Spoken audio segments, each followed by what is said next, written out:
that represents mass murder, or sites where they've been raped, you know, or, violations of humanity and crimes against humanity. These are issues that we have to discuss as we move forward, and I know that it is difficult.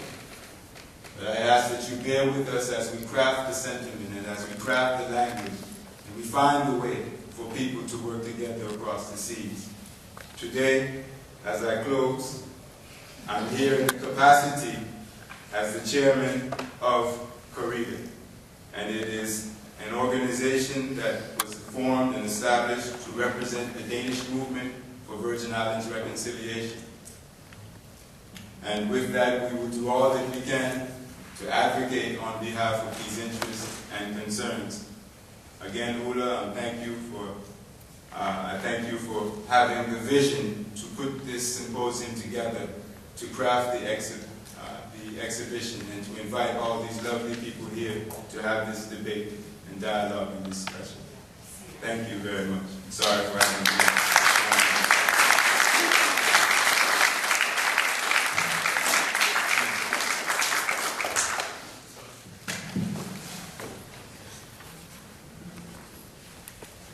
I want to thank Mr. Moorhead for his presentation, his contribution to this forum, his efforts here in Denmark, and we open the floor for discussion on the points that he made this afternoon. Are there any questions from the audience?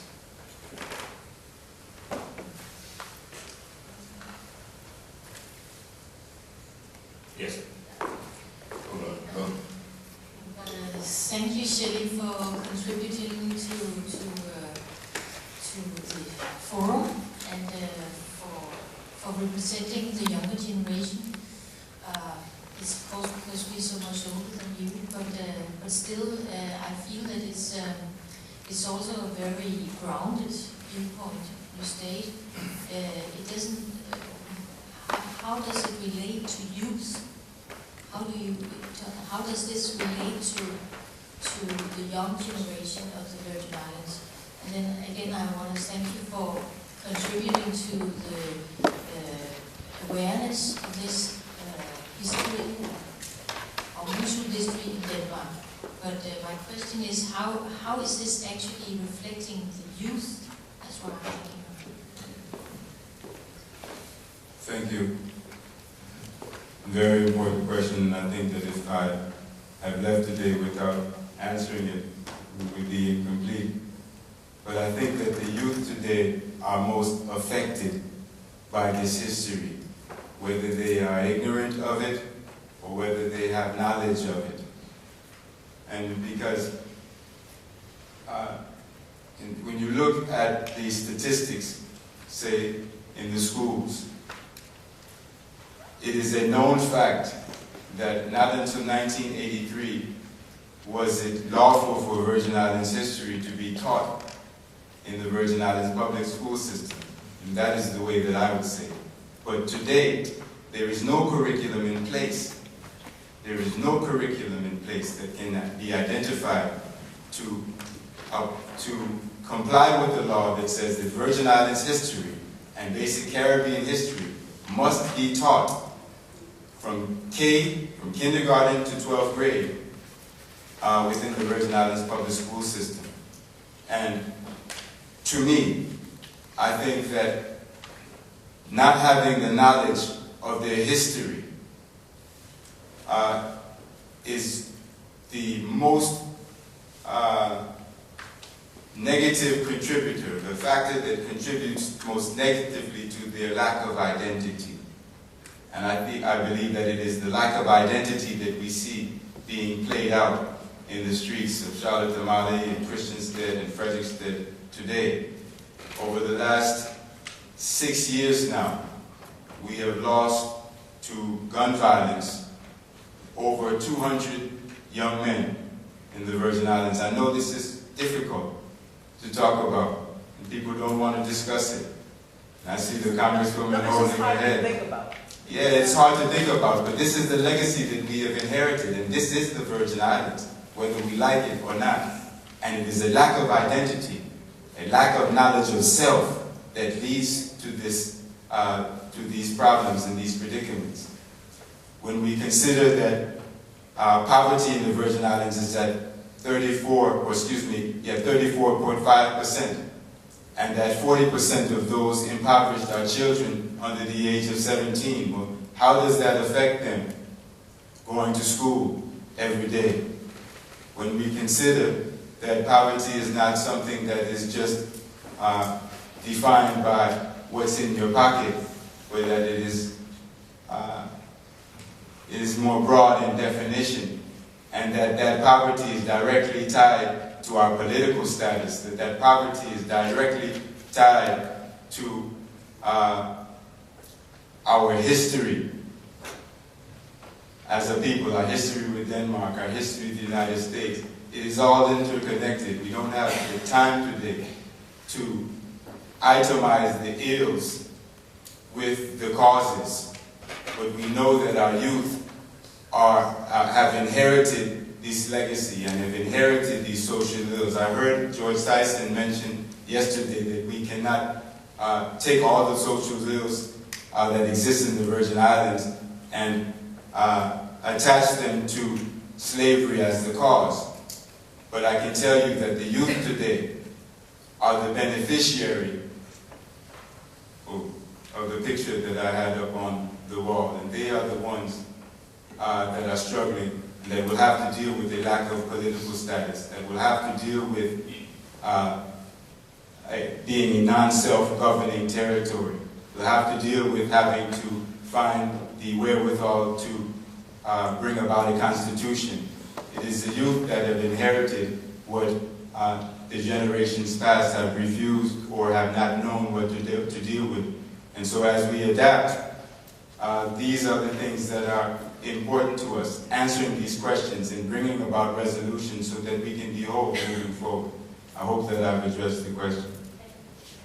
Thank you very much. We have another question, and I think given the time, that will be the last question until next speaker. Shelley. Thank you, and thank you for your presentation, Shelley. I tend to think that a lot of what we're seeing in our young people is more based on the American experience rather than the Danish experience. Except for the fact that young people tend to think in a very pure black and white way. And they see right and wrong very much more clearly than those of us who've been around a lot longer. So as they look back, they may be sort of outraged by the way that the transfer took place. But I think, as I said at the beginning, that what we're seeing today is more part of the American experience. But you talked about when the transfer took place and the treaty was written, one or two things that might have been done differently. Is there something else that might have been done differently then that might change what our young people are experiencing today? And more importantly, as we're looking to what Denmark's legacy should be today, what do you think Denmark can do to help our young people? And I'll begin with what we began with in 2005, education, restoration, and reconciliation. There are programs and initiatives, there are projects that are needed. We're not interested in the cool cash and the money, that have been associated in the past with reparations movements. Reconciliations and reparations in the context of Danes and Virgin Islanders is very clear and very specific. But I think that we can embark upon developing initiatives and projects and programs and finding the funding for them, and working together as people to bring about ways to resolve these issues and to answer these questions. In closing, yes, I will agree with you. A lot of what we are seeing in the youth today is as a result of the American experience. But let us also understand that Denmark has been away from the Danish West Indies, now U.S. Virgin Islands, for 94 years now. there are 250 years of continuous Danish history on St. Thomas, St. Croix, and St. John. Denmark has only been gone 94 years.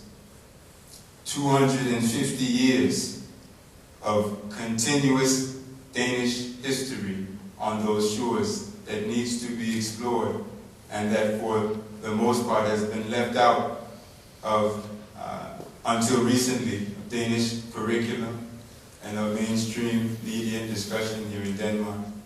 And so I think that it's worth finding a way that we can explore and discuss these things here in Denmark. And I think that once we begin that, I am more interested, and I say it all the time, in your collective conscience and in your collective consciousness.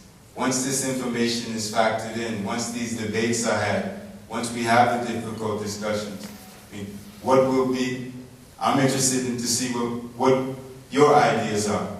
What do you think can be done? How do you feel that repair or preservation or conservation of the built heritage or of the people-to-people relationship, how do we carry that out? I'm interested in your sentiments and in your concern once we factor this 250 years of Danish history into our thinking. Thank you. I'd like to walk away, but let me say, Shelley was the capital, or that is the capital of the Virgin Islands, was the second largest city in all of Denmark. And I'm not a historian or an expert, an advocate, but perhaps George can clarify.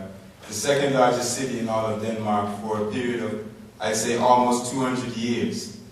At a time when Denmark, or the Kingdom of Denmark, was Norway and Sweden and Tranquebar. It was Iceland and Greenland.